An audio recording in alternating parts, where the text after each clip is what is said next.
بسم اللہ الرحمن الرحیم۔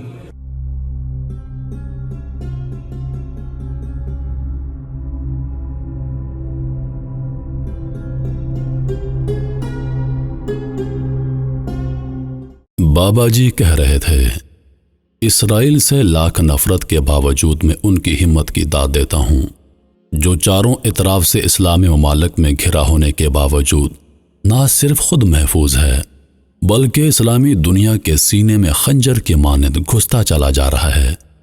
میں نے قدرے غصے سے عرض کیا، بابا جی آپ سٹیا گئے ہیں کیا؟ عالمی سیاست پر آپ کی نظر نہیں ہے؟ اسرائیل کی پشت پر امریکہ بہادر کھڑا ہے، پھر بھلا ہم ان کا مقابلہ کیسے کر سکتے ہیں؟ بابا جی کہنے لگے، کیا امریکہ والے کسی اور دنیا کی مخلوق ہیں؟ یا پھر ہم کو یقین نہیں کہ اللہ ہمارے ساتھ ہے؟ یا نعوذ باللہ امریکہ کو اللہ سے بھی زیادہ طاقتور ماننے لگے ہو؟ عرض کی، استغفر اللہ بابا جی، آپ موضوع کو کس طرف لے جا رہے ہیں؟ بھلا اللہ کے مقابلے میں بھی کوئی مخلوق آ سکتی ہے؟ نہیں، ایسا ہرگز نہیں۔ اصل مسئلہ یہ ہے کہ یورپ خصوصاً انگریز نے چالاکی سے ہمارے وسائل پر قبضہ کیا، ہمیں ایک دوسرے سے لڑایا، ہمارے انقلابی رہنماؤں کو ٹھکانے لگایا، ہماری خلافت کے ٹکڑے ٹکڑے کیے، ہمارا قتل عام کیا، ہماری معاشی ناکہ بندی کی، تب جا کر اسرائیل کو ہم پر سوار کرایا گیا۔ بابا جی کچھ لمحہ خاموش رہنے کے بعد بولے، کبھی یہودیوں کی آپ بیتی سنی ہے تم نے؟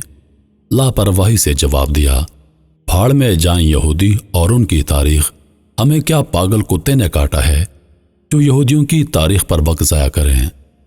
بابا جی نے لمبا سانس لیا اور بولے، سنو اور غور سے سنو، یہودیوں کی تاریخ اسلام سے قبل قرآن نے بھی بیان کی ہے۔ گزشتہ صدی کے اوائل میں جو مظالم یہودی قوم کے ساتھ روا رکھا گیا ہے، اس کا اشر بھی مسلمانوں کے ساتھ نہیں ہوا۔ تاریخ ہمیں بتاتی ہے کہ یورپی اقوام نے یہودیوں کی اشیاء خریدنے سے بائیکاٹ کیا اور انہیں فاقوں پر مجبور کیا۔ یہودی بچوں کو پکڑ پکڑ کر میڈیکل کالجوں میں لایا گیا اور میڈیکل تجربات کر کے ان کو جیتے جی چیرا پھاڑا گیا۔ یہودیوں کو سرکاری ملازمتوں سے فارغ کر کے بے روزگار کیا گیا، ان کی نسلوں کو غلام بنایا گیا اور جبراً ان سے کام لیا گیا۔ کچھ خاندان چھپتے چھپاتے ہجرت کر کے یورپ سے بھاگ نکلے۔ ایک اندازے کے مطابق یورپ میں آباد 80 لاکھ یہودیوں میں سے 60 لاکھ کو مکمل پلاننگ کے تحت موت کے گھاٹ اتارا گیا۔ ان تمام حالات کے باوجود یہود قوم نے اسرائیل کی صورت میں ایک طاقتور ریاست قائم کی، جس کی GDP شرح کسی بھی اسلامی ملک سے زیادہ ہے، جس کی فی کس آمدنی $36,556 ہے۔ اسرائیل کی 9 یونیورسٹیوں میں سے 7 یونیورسٹیاں دنیا کی 500 بہترین یونیورسٹیوں میں شامل ہیں۔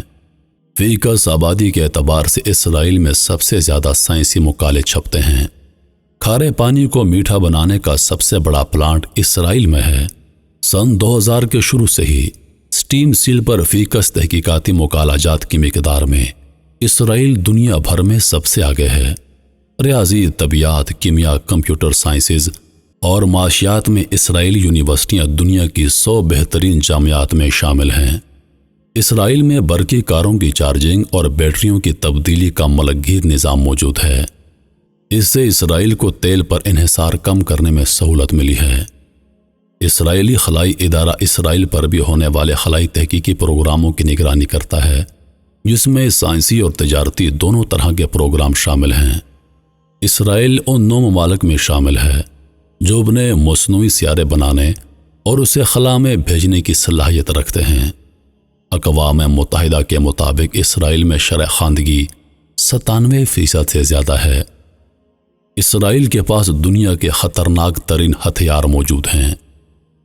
بابا جی کہتے جا رہے تھے، میں نے درمیان میں ٹوکا، بابا جی میں آپ کی بیان کردہ اس بات سے متفق نہیں ہوں، کیونکہ جنگیں ایمانی قوت سے جیتی جاتی ہیں، دنیاوی ساز و سامان سے نہیں۔ ہم ایمان والے ہیں اور یہودی ٹھہرے راندہ درگاہ۔ بابا جی فرمانے لگے، شاید آپ نے قرآن کو نہیں سمجھا۔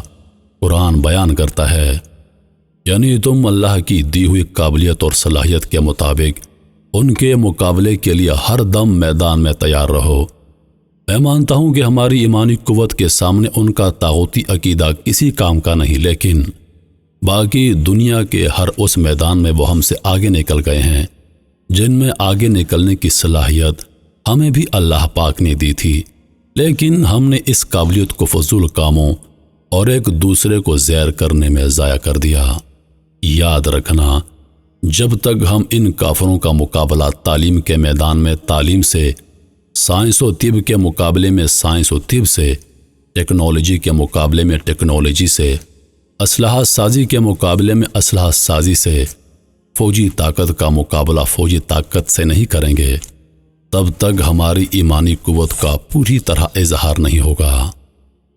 میرے بیٹے، آج ہم صرف اللہ سے یہ امید رکھتے ہیں کہ اللہ آسمانی عذاب اسرائیل پر نازل کرے۔ ہم صرف اللہ کی مدد کا انتظار کر رہے ہیں۔ ہم خود کیا کر رہے ہیں؟ کچھ بھی نہیں، ہم ہاتھ پر ہاتھ دھرے بیٹھے ہیں۔ یاد رکھنا، جب تک ہم اپنی مدد آپ نہیں کریں گے تب تک اللہ کی مدد نہیں آئے گی۔ حقیقت یہ ہے کہ آج کا مسلمان صرف معجزہ چاہتا ہے، خود سے کچھ کرنے کی صلاحیت نہیں رکھتا یا خود سے کچھ کرنا ہی نہیں چاہتا۔ وہ چاہتا ہے کہ اللہ پاک عذاب نازل کرے۔